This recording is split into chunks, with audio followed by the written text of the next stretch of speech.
चाहूँगा कि जब तक गोरा के कंधे पर दुर्जे शीश रहेगा, महाकाल से भी राणा का मस्तक नहीं कटेगा। नमस्कार दोस्तों, मैं देवकीनंदन राठौर ज्ञान गंगा चैनल में आपका हार्दिक अभिनंदन है। दोस्तों, आपका स्नेह और प्यार मुझे मिलता रहा है। दोस्तों, आज मैं आपको इतिहास की क्लास लूँगा और इतिहास की क्लास के अंतर्गत हम चित्तौड़ के प्रथम शाखा के अंतर्गत बात करेंगे। दोस्तों, कहूँगा कि पीड़ा रस का स्वाद जो चखना जरूरी है, अगर दीप एक आशा का भी रखना जरूरी है, मगर कार्य संभव हो या न हो मैं यत्न कैसे छोड़ दूँ, है चुनौती सामने मुख कैसे मोड़ लूँ। मैं पथिक हूँ, पथ मेरा बस कर्म सिखलाता मुझे, सत्य जो हृदय में है वो ध्येय दिखलाता मुझे। माना शक्ति है भुजाओं में ज्ञात है मुझको, मगर मैं धरा पर उस गगन को उतार तो सकता नहीं, किंतु हूँ मानव फिर भी मैं हार तो सकता नहीं। दोस्तों, इसी के साथ में आपको लड़ना है, आगे बढ़ना है और अपने लक्ष्य को प्राप्त करना है।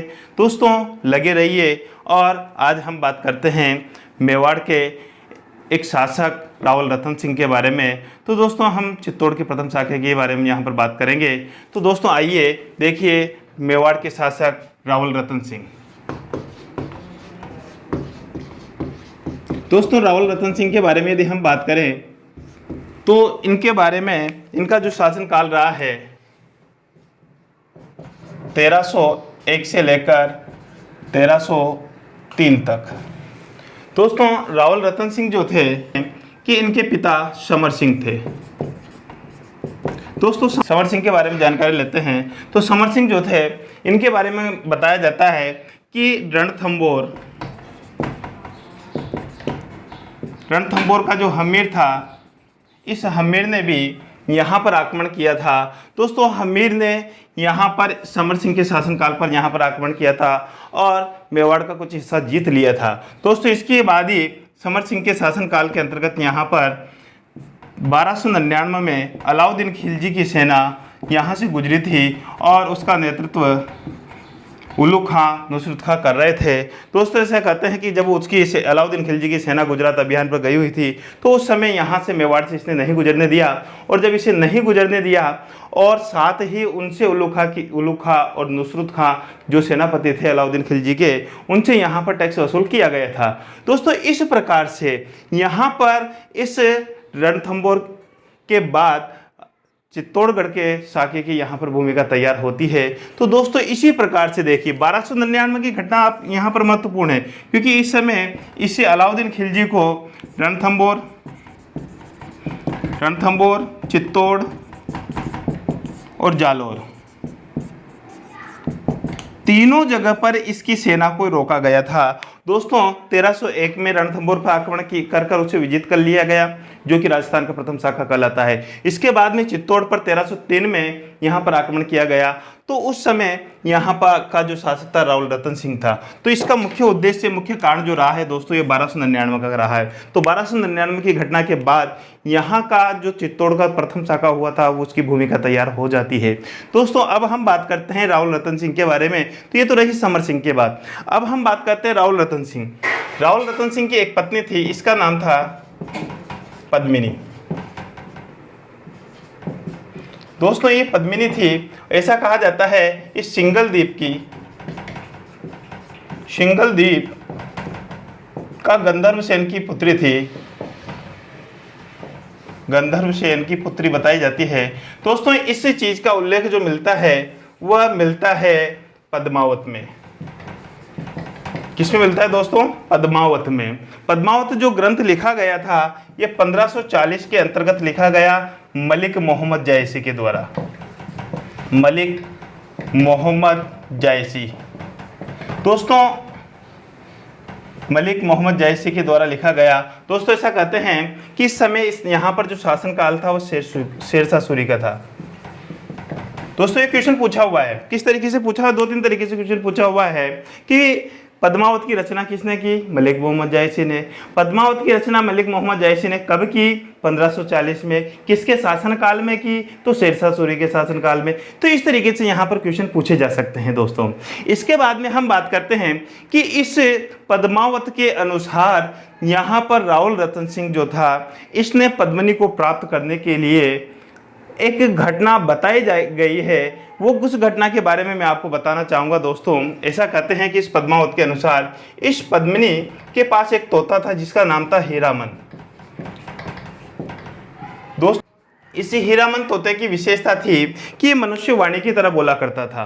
दोस्तों, जब ये मनुष्य वाणी की तरह बोलता था तो किस तरीके से, एक बार क्या हुआ कि ये हीरामन तोता जो था उड़ता उड़ता उड़ता उड़ता उड़ता वो गागरोन आ जाता है। जब ये गागरोन आया, गागरोन एक किसी शिकारी ने इसे पकड़ लिया और पकड़कर ये रावल रतन सिंह के पास ले जाता है, रतन सिंह को सौंप देता है। दोस्तों, ऐसा कहते हैं जब रावल रतन सिंह को इसको सौंपा गया तोते को, तो तोते ने रावल रतन सिंह से कहा कि मुझे छोड़ दीजिए करुण पुकार की, और कहते हैं कि उस करुण पुकार के अंतर्गत ही ये धीरे धीरे श्रृंगारिक रस की ओर, पद्मिनी का जो सौंदर्य था, इस हीरामन तोते ने पद्मिनी के संपूर्ण सौंदर्य को, उसके नख, उसकी आंखें, उसके यानी एक एक अंग के उसका चित्रण किया, और जिस कारण से रावल रतन सिंह हीरामन तोते से जो बात सुनी उस बात से प्रसन्न होकर इससे प्रेम करने लगता है। किससे? पद्मिनी से। दोस्तों, ये इसको पत्नी के रूप में स्वीकार करना चाहता है और इससे प्रेम करता है, और इस प्रेम के कारण ही ये इसको प्राप्त करना चाहता है। जब ये इसको प्राप्त करने के लिए सिंगल द्वीप जाता है, पद्मावत के अनुसार, जो मलिक मोहम्मद जैसे कर है उसके अनुसार मैं बता रहा हूँ, ऐसा कहते हैं कि रावल रतन सिंह ने 12 वर्षों तक तपस्या की, और 12 वर्षों तक तपस्या करने के बाद में जब जोगी वेश में यह सिंगल द्वीप के राजा गंधर्व सेन के महलों के उद्यान के आसपास घूम रहे थे, तो उसी दौरान जब गंधर्व सेन को पता लगता है तो उनको बुलाया जाता है और कहा जाता है कि आप जो आपका तापस्वी वेश है, आप नहीं लग रहे कि आप तापस्वी हो, आप किसी राज परिवार से हो। दोस्तों, फिर इसके बाद में रावल रतन सिंह अपना पूरा विवरण देता है कि मैं मेवाड़ का शासक हूं और मैं पद्मिनी को प्राप्त करने के लिए यहाँ पर आया हूँ। तो दोस्तों, ऐसा कहते हैं कि सिंगल देव के जो गंधर्व सेन थे, यह पद्मिनी के साथ रतन सिंह का विवाह कर देते हैं। दोस्तों, जब ये यहाँ पर आते हैं, अब देखिए स्थिति क्या बनती है। शादी होकर आ जाते हैं मेवाड़, चित्तौड़ में, चित्तौड़ दुर्ग में। अब देखिए, जब नई नई दुल्हन आती है तो उस समय की स्थिति क्या बनती है। हम दान दक्षिणा उत्सव आदि मनाए जाते हैं। तो दान दक्षिणा करने के लिए जो ब्राह्मण वर्ग था, ब्राह्मणों को यहाँ पर दान आदि के लिए बुलाया गया। जब दान आदि के लिए यहाँ पर बुलाया गया तो इस समय की स्थिति यह बनती है दोस्तों, यहाँ पर एक ब्राह्मण आया। उस ब्राह्मण का नाम था राघव चेतन। दोस्तों, राघव चेतन नाम का एक ब्राह्मण आया और उसने जब देखा रानी पद्मावती, इसके सौंदर्य को देखकर ऐसा कहते हैं कि एक बार तो वह राघव चेतन मूर्छित हो जाता है। किस तरीके से कि ऐसी सुंदर महिला, इतनी सुंदर महिला कि जो यदि पान भी खाए तो उसके गले से वो पान का पीक भी नजर आए। तो दोस्तों, इस तरीके से ये जब इसकी नीयत थोड़ी खराब सी होने लगी तो ऐसा कहा जाता है कि रावल रतन सिंह ने इसको लात देकर यहाँ से निष्कासित कर दिया। और जब ये निष्कासित हुआ तो ऐसा कहा जाता है, कुछ कारण तो इसके लिए बताते हैं, कुछ कहते हैं तांत्रिक क्रियाओं से जुड़ा हुआ था, इस कारण से तंत्र मंत्र के कारण इसको यहाँ से भगा दिया जाता है। दोस्तों, ये यहाँ से भगकर सीधा चला जाता है अलाउद्दीन खिलजी के पास। किसके पास चला जाता है दोस्तों? अलाउद्दीन खिलजी के पास, जो कि दिल्ली का शासक था। अब देखिए स्थिति क्या बनती है दोस्तों। ऐसा कहते हैं कि जब ये अलाउद्दीन खिलजी के पास पहुंचा, उसके दरबार में पहुंचा, ब्राह्मण देवता का स्वागत किया गया। ब्राह्मण देवता का स्वागत करने के बाद में मंत्रणा जब हुई तो ये कहता है राघव चेतन कि हे बादशाह, आपके पास क्या है? तो अलाउद्दीन खिलजी कहता है कि मेरे पास सब कुछ है, मेरे पास बहुत बड़ी भूमि है, मैं पूरे भारतवर्ष का विजेता हूँ। उसके अलावा मेरे पास बहुत बड़ी सेना है, मेरे पास बहुत सारी रानियां हैं, एक से बढ़कर एक रानी है। दोस्तों, जब इतनी बातें कही गई तो ये कहता है राघव चेतन, हे शहंशाह, तेरे पास कुछ भी नहीं है, तेरे पास एक अनमोल रत्न नहीं है। उसने पूछा कि कौन सा रत्न नहीं है मेरे पास? मेरे पास हीरे जवाहरात, बहुत बड़ा खजाना भरा हुआ है। तो ऐसा कहा जाता है कि राघव चेतन कहता है कि वह जो अनमोल रत्न है वह तो मेवाड़ के शासक रावल रतन सिंह के पास पद्मिनी के रूप में है। पद्मिनी का वह बखान करता है। जिस तरीके से हीरामन तोते ने पद्मिनी का बखान रावल रतन सिंह से किया था, उसी प्रकार पद्मिनी का बखान राघव चेतन ने अलाउद्दीन खिलजी से किया। दोस्तों ये कहता है कि यदि वह पान भी खाती है या पानी भी पीती है तो उसके गले से वो पानी नजर आता है। यदि उसके शरीर पर एक नाखून भी लग जाता है तो वह से खून निकल आता है। दोस्तों इसी तरीके से यहाँ पर स्थितियाँ बनती है और यह इसका पूरा वर्णन कर देता है। कहा जाता है कि अलाउद्दीन खिलजी उस पर मुग्ध हो जाता है उनकी बातों पे सुनकर ही, और उसको प्राप्त करने की उसकी लालसा जागृत होती है। और दोस्तों यही एक साहित्य के रूप में माना जाता है कि यही एक कारण रहा है पद्मिनी को प्राप्त करने के लिए ही अलाउद्दीन खिलजी ने चित्तौड़ पर आक्रमण करने की योजना बनाई। दोस्तों जनवरी 1303 को ये वहाँ से प्रस्थान करता है। अब इसके बारे में हम बात करते हैं। एक युद्ध चित्तौड़गढ़ का प्रथम शाखा, गढ़ चित्तौड़गढ़ बाकी सब गढ़ैया। तो आज हम चित्तौड़गढ़ की जो हमारा गौरव है, राजस्थान का गौरव है, भारत का गौरव है, उस गौरव के बारे में हम बात करेंगे। दोस्तों चित्तौड़गढ़ के प्रथम शाखा के बारे में बात करते हैं। चित्तौड़ का प्रथम युद्ध जो हुआ था दोस्तों, ये हुआ था अगस्त 1303 को। दोस्तों इससे पहले कि हम बात करें कि एक तरफ तो था अलाउद्दीन खिलजी और दूसरी तरफ जो था दोस्तों वो था रावल रतन सिंह। दोस्तों में इस तरीके से यहाँ पर हम बात करें कि इसमें अलाउद्दीन खिलजी यहाँ पर आक्रमण करता है, रावल रतन सिंह यहाँ का उस समय शासक होता है। दोस्तों इसके साथ में एक व्यक्ति आया था जिसे कहा जाता है अमीर खुसरो। दोस्तों ये अमीर खुसरो इसके साथ आया हुआ था, जिसे हम बात करें इसे हिंद का तोता भी कहा जाता है, हिंद का तोता। दोस्तों इसने एक पुस्तक लिखी थी, उस पुस्तक का नाम था खजाइन उल फुतुह। दोस्तों इसने जो ये पुस्तक लिखी, इस पुस्तक में चित्तौड़गढ़ और रणथंभौर के युद्धों का आंखों देखा हाल लिखा है। और इसी पुस्तक के अंतर्गत ये कहता है कि अलाउद्दीन खिलजी जो था जनवरी 1303 के अंतर्गत वहाँ दिल्ली से चित्तौड़ के लिए रवाना होता है। और दोस्तों ये यहाँ पर आकर घेरा डाल लेता है। दोस्तों ऐसा कहा जाता है कि इसने 8 माह तक घेरा डाले रखा। कितने माह तक? 8 माह तक इसने घेरा डाले रखा। दोस्तों इस 8 माह का घेरा जो रहा, इस घेरे के दौरान स्थितियाँ ऐसी बनी कि यहाँ पर ये चित्तौड़ को युद्ध नहीं जीत पाया। अब हम बात करते हैं रावल रतन सिंह की ओर से। दोस्तों इसके सेनापति थे गोरा और बादल। दोस्तों गोरा कहा जाता है ये चाचा था पद्मिनी का, और बादल जो था ये भाई था, अर्थात इसका भतीजा था। तो ये चाचा भतीजा दोनों ये रावल रतन सिंह की सेना में थे। और दोस्तों यहाँ पर जो जौहर किया था वह जौहर किया था पद्मिनी ने। पद्मिनी ने 1600 महिलाओं के साथ में 1600 महिलाओं के साथ में यहाँ पर जौहर किया दोस्तों। और ये यहाँ की सबसे बड़ी विशेषता रही है कि पद्मिनी के नेतृत्व में यह चित्तौड़ का पहला जौहर किया गया, पहला यहाँ पर एक साका हुआ। तो देखिए जैसे ही अलाउद्दीन खिलजी ने यहाँ पर आक्रमण किया और 8 माह तक ये घेरा डाले रखा, ये कूटनीतिक चाल से किसी भी तरीके से इसको जीतना चाहता था। दोस्तों जिस तरीके से रणथंभौर को जीतने के लिए उसने कूटनीतिक चाल चली, उसी तरीके से यहाँ पर चित्तौड़ को जीतने के लिए भी कूटनीतिक चाल चलता है। और इसके पास रावल रतन सिंह के पास में एक पत्र भिजवाता है दोस्तों। इसे कहता है, एक पत्र भिजवाता है, कहता है कि मैं एक संधि करना चाहता हूँ। क्या करना चाहता हूँ? संधि करना चाहता हूँ और मित्रता करना चाहता हूँ। क्यों? क्योंकि मुझे आवश्यकता है तुम्हारी। क्यों आवश्यकता है? क्योंकि मुझे गुजरात भी जाना है, मुझे मालवा भी जाना है, तो मैं यहाँ होकर निकलूंगा, इसलिए मैं चाहता हूँ कि मैं तुमसे मित्रता करूँ।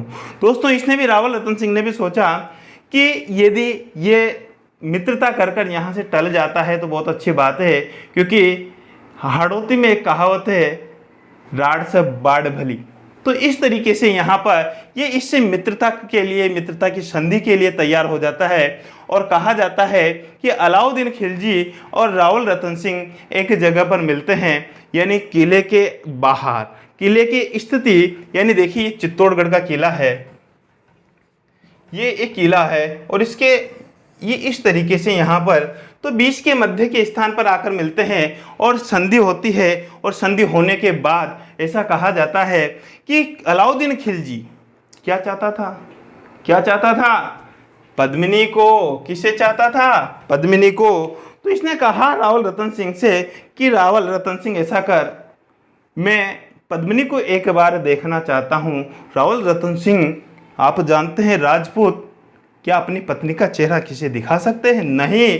उसने तलवार खींच ली, परंतु उसने सोचा कि जो है ठीक है, मैं शक्ल तो दिखा दूंगा, परंतु आमने सामने बैठकर न दिखाकर मैं तुझे आईने में शक्ल दिखाऊंगा। ऐसा कहते हैं कि पद्मिनी वो इस बात के लिए तैयार हो जाता है कि अलाउद्दीन खिलजी ये कि पद्मिनी का चेहरा देखना चाहता था, और रावल रतन सिंह ने जैसे सोचा कि जैसे है इसको एक बार यहाँ से निकालो। दोस्तों, ये कहा जाता है कि रावल रतन सिंह पद्मिनी का चेहरा दिखाने के लिए एक व्यवस्था करता है कि पद्मिनी का जो महल है, उस पद्मिनी के महल के यहाँ पर एक शीशा लगाया जाता है। दूसरे महल पर अलाउद्दीन खिलजी जो था उसको बिठाया जाता है, और आईने को इस तरीके से इस एंगल तैयार किया जाता है कि उसमें पद्मिनी का चेहरा अलाउद्दीन खिलजी को दिख जाए। कुछ इतिहासकार ये भी कहते हैं कि उसने केवल उसकी अलाउद्दीन खिलजी ने उसकी पद्मिनी की अंगुली देखी थी और अंगुली देखकर ही उस पर मुग्ध हो गया। दोस्तों, कहते हैं जब आईने में उसको देखा तो एक बार तो वो भी चक्कर खाकर गिर गया, और गिरा उसके बाद वो भी कहता है कि मुझे तो पद्मिनी ही चाहिए। राजपूतों ने तलवारें खींच ली और उसने भी समय की नजाकत को देखते हुए कहा कि ठीक है, मुझे कुछ नहीं चाहिए, मैं ये चाहता हूँ कि तुमने इतना सुदृढ़ जो किला बनाया है इसका एक बार भ्रमण करना चाहता हूँ, मुझे भी एक ऐसा किला बनवाना है। दोस्तों, उसको जैसे तैसे उस किले की वह देखना चाहता था कि कहाँ पर कमी है, कहाँ से मैं इसके ऊपर आक्रमण कर सकता हूँ। दोस्तों, कहा जाता है कि इस किले को वो अंदर से देख लेता है और कोशिश ये करता है कि उसके अंदर जहाँ जहाँ कमी है उस कमी को देखा जाता है कि कहाँ से सेना इसके अंदर प्रवेश कर सकती है। दोस्तों, कहा जाता है कि इसके बाद ये रावल रतन सिंह किले के बाहर तक यहाँ तक आते हैं, और आने के बाद में रावल रतन सिंह से अलाउद्दीन खिलजी कहता है कि मैंने सुना है कि तुम्हारी मित्रता, राजपूतों की जो मित्रता होती है वो बहुत बड़ी होती है। आदर सत्कार के साथ वो इसको यहाँ तक छोड़ने आता है और इससे कहता है कि चलो मुझे वहाँ तक नीचे तक छोड़ने आओ। और कहा जाता है कि अलाउद्दीन खिलजी को जैसे रावल रतन सिंह नीचे तक छोड़ने आया तो इसको इसके सैनिकों के द्वारा बंदी बना लिया जाता है, अलाउद्दीन खिलजी के सैनिकों के द्वारा, और इसे बंदी बनाकर उनके खेमे में ले जाया जाता है। दोस्तों, पद्मावत जो था मलिक मोहम्मद जायसी जो लिखता है उसके अंतर्गत तो इतना तक लिखा गया है कि उसको ले जाकर दिल्ली ले जाया गया था, परंतु असंभव सी बात लगती है कि दिल्ली ले जाया गया होगा। उसको नीचे ही जहाँ पर उनके डेरे लगे हुए थे सैनिकों के, वहीं पर ले जाया जाता है। और कहा जाता है, देखिए अब स्थिति क्या बनती है। अब नीचे से अलाउद्दीन खिलजी जो था दोस्तों, ये रावल रतन सिंह के सेनापति गोरा बादल अर्थात एक संदेश भिजवाता है कि यदि रावल रतन सिंह को जिंदा चाहते हो तो पद्मिनी को मेरे पास भेज दो। दोस्तों, गोरा बादल का जो खून था खोल उठता है, परंतु यह अपना आत्मविश्वास बनाए रखते हैं और पद्मिनी को भनक तक भी नहीं लगने दी, और इन्होंने इसको हाँ कर दिया कि हाँ, पद्मिनी आने के लिए तैयार है। जब पद्मिनी को इस बात का पता लगा तो दोस्तों, जो गोरा था वो क्या कहते हैं, एक कुछ पंक्तियों के माध्यम से मैं कहना चाहूँगा। जब तक गोरा के कंधों पर दुर्जे शीश रहेगा, महाकाल से भी राणा का मस्तक नहीं कटेगा। तुम निश्चिंत रहो महलों में देखो समर भवानी, और खिलजी देखेगा केसरिया तलवारों का पानी। दोस्तों, इस तरीके से उसने उसको बताया, पद्मिनी से कहा कि ये हमारे आन है, बान है। तो देखो आगे कहता है, राणा के सकुशल आने तक गोरा नहीं मरेगा, एक प्रहर तक सर कटने पर भी धड़ युद्ध करेगा। एक लिंग की शपथ महाराणा वापस आएंगे, महापल्ले के घोर प्रबंधन भी ना रोक पाएंगे। दोस्तों, इस तरीके से गोरा जो था वो पद्मिनी को विश्वास दिलाता है। दोस्तों, ये कुछ पंक्तियां जो है मेवाड़ के राजकवि नरेंद्र मिश्र हैं, उनकी पंक्तियों को मैंने यहाँ पर आपके सामने प्रस्तुत किया है, और इस तरीके से पद्मिनी को विश्वास दिलाते हैं और कह देते हैं अलाउद्दीन खिलजी से कि रानी पद्मिनी तुम्हारे पास आने के लिए तैयार है, परंतु वह इकल्ली नहीं आएगी, वो कोई दासी नहीं है, वह भी महारानी है, और महारानी कभी इकल्ली नहीं आती, वो अपने साथ 1600 दासियों को साथ लेके आएगी। कितनी? 1600 दासियों के साथ आएगी। दोस्तों देखिए, जब इस बात की सूचना यहाँ पर अलाउद्दीन खिलजी को मिली तो अलाउद्दीन खिलजी खुश, क्यों कि अपना तो जुगाड़ हुआ सो हुआ, अपने सैनिकों का भी जुगाड़ हुआ। इस तरीके से अर्थात अब मेरे लिए तो जो पद्मिनी आई रही है और मेरे जो सैनिक हैं उनके लिए भी दासियां 1600 यहाँ पर आएगी। तो दोस्तों इस तरीके से कहा जाता है कि 1600 दासियां जो थी यहाँ पर भेजने की बात जब इसने सुनी तो अलाउद्दीन खिलजी मदमस्त हो जाता है। जब ये बात कही गई तो गोरा और बादल को एक सोचने का, सेना को तैयार करने का एक समय मिला और इस समय के दौरान इन्होंने 1600 पालकियों को तुरंत तैयार करवाया और उसमें इन्होंने दासियों को नहीं, एक पालकी जो होती है दोस्तों, इस पालकी को उठाने के लिए 4 व्यक्तियों की आवश्यकता होती है और एक इस पालकी के अंदर बैठा जाता है। तो इस प्रकार से एक पालकी के साथ कितने व्यक्ति दोस्तों? 5 व्यक्ति। इस तरीके से 1600 जो पालकियां थी, 1600 पालकियों के साथ ही ऐसे महान सैनिक जो एक बहुत बड़े योद्धा थे और उन योद्धाओं के साथ ये डोलियां सजती है और जो पद्मिनी की डोली थी उस डोली में बादल वहाँ पर बैठता है दोस्तों। ऐसा कहा जाता है कि इसमें बादल बैठता है और उस डोली के साथ में गोरा भी होता है। तो इस तरीके से ये 1600 दासियों की जो डोलियाँ थी जिसमें सैनिक ही सैनिक थे, वह कहाँ चली? अलाउद्दीन खिलजी के पास। दोस्तों जब अलाउद्दीन खिलजी के पास में पहुँचती है तो स्थिति क्या बनती है? रावल रतन सिंह को ये ढूंढना चाहते हैं गोरा बादल और कहा जाता है कि गोरा बादल ने, यानी बादल जो पद्मिनी बना हुआ था, उसने अंदर से कहलाया कि हे खिलजी, मैं जीवन भर अब तुम्हारी होने वाली हूँ, परंतु इससे पहले तक मैं रावल रतन सिंह से विवाह था। मैं चाहती हूँ कि अंतिम बार उनके दर्शन करूं और अंतिम रात्रि उनके साथ गुजारूं और इस तरीके से जब मैं अंतिम दर्शन हो जाएंगे उसके बाद मैं तुम्हारे पत्नी बन जाऊंगी। दोस्तों इस तरीके से तुम्हें स्वीकार कर लूंगी। इस प्रकार से तो अलाउद्दीन खिलजी ने सोचा कि इतने दिन इंतजार किया, एक दिन और सही। तो दोस्तों इस एक दिन के इंतजार के चक्कर में होता यह है कि गोरा बादल रावल रतन सिंह को ढूंढ लेते हैं और जैसे वहां पर जाते हैं तो गोरा बादल जो थे रावल रतन सिंह को एक सुरक्षित व्यवस्थित चित्तौड़गढ़ किले के अंदर प्रवेश करा देते हैं और कहा जाता है रावल रतन सिंह भी कम नहीं था, उन्होंने भी कह दिया कुछ भी हो जाए मैं भी युद्ध करूंगा। और दोस्तों पद्मिनी के नेतृत्व में 1600 महिलाओं ने दुर्ग के अंदर जौहर के लिए तत्पर रहती है और इसी दौरान बादल यहाँ पर खिलजी की सेना को रोकते हुए ये वीर गति को प्राप्त होता है और बाद में गोरा और रावल रतन सिंह भी युद्ध करते हुए वीर गति को प्राप्त हो जाते हैं। और दोस्तों जब ये वीर गति को प्राप्त होते हैं इसके बाद में पद्मिनी के द्वारा 1600 महिलाओं के द्वारा साथ में जौहर किया जाता है। ये चित्तौड़ का प्रथम जौहर था और दोस्तों ऐसा कहते हैं कि राजस्थान का भी सबसे बड़ा जौहर माना जाता है। 1600 महिलाओं के साथ किया गया जौहर। वैसे राजस्थान का प्रथम जो जौहर है वो रणथंभौर का जौहर है जो रंगा देवी के द्वारा किया गया था, हमीर की पत्नी के द्वारा। दोस्तों अब हम बात करते हैं कि जब यहाँ पर जौहर हुआ तो ये अलाउद्दीन खिलजी जो था इतना खिन्न हो चुका था, इतना परेशान किया था इन्होंने राजपूतों ने कि जिस कारण से खिन्न होकर जब युद्ध जीत गया 26 अगस्त 1303 को इसका यहाँ पर अधिकार हो जाता है। दोस्तों जब 1303 पर यहाँ पर अलाउद्दीन खिलजी का अधिकार हो जाता है तो उस समय इसने यहाँ पर लगभग 30,000 हिंदुओं का वध करवाया था और इसमें केवल बूढ़े बच्चे महिलाएं शामिल थी, तो इनका वध करवाया गया था दोस्तों। और इस कारण से ये बहुत बड़ा यहाँ पर इनका नरसंहार हुआ और इसके बाद कहा जाता है कि इसने चित्तौड़ का नाम बदलकर अपने पुत्र खिज्र खां के नाम पर खिजराबाद कर दिया था। क्या कर दिया था दोस्तों? इसने चित्तौड़ का नाम खिजराबाद, अब चित्तौड़ का नाम खिजराबाद कर दिया और यहाँ का प्रशासक जो इसका पुत्र था खिज्र खां, इस खिज्र खां को यहाँ का प्रशासक बना दिया गया। दोस्तों इसके बाद यहाँ पर ये अलाउद्दीन खिलजी यहाँ से चला जाता है और ये बहुत बड़ी जो घटना थी इतिहास में दर्ज हो जाती है। राजस्थान की गौरवपूर्ण गरिमा कोई बढ़ाती है। दोस्तों इनको सशक्त नमन ऐसे राजपूतों को जिन्होंने अपनी मातृभूमि के लिए सब कुछ न्यौछावर कर दिया। दोस्तों इसके बाद की स्थिति ये बनती है, ये हुआ युद्ध।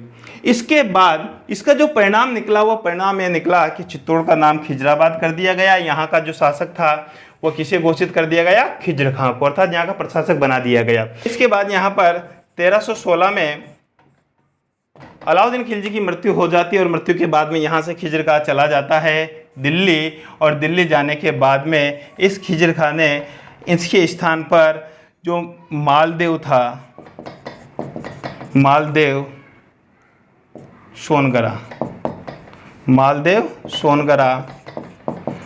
सोनगरा को यहाँ का प्रशासक नियुक्त किया, अर्थात यहाँ चित्तौड़ का किला उसे सौंप दिया। दोस्तों इसे मुछाला मालदेव भी कहते हैं, इसे मुछाला मालदेव